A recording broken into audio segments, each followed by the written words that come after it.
Have you ever taken a moment to think, why do I think the way I think? So let us do that. We learn a lot of things from school, our textbooks, our teachers, your favorite WhatsApp messages, videos, what our parents tell us, what our friends tell us. Things you may agree with your friends or not, and movies you like, you don't, magazines you read, and the daily news as well.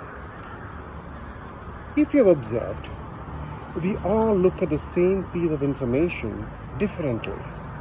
Who is right and who is wrong? If the news is what you expect to see, you enjoy reading it. And if it doesn't encourage your thought process, you feel it irrelevant and you move on, right?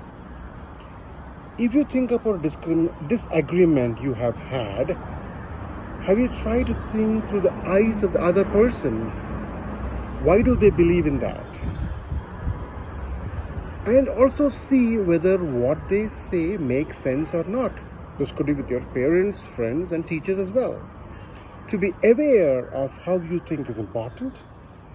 We all have our own mental models and biases that impact our way of thinking. This will also help you to self-introspect and gain a lot of answers for yourself. My name is Sreekanth, and I am looking forward to seeing all of you at the GrainEd summer camp soon. Bye.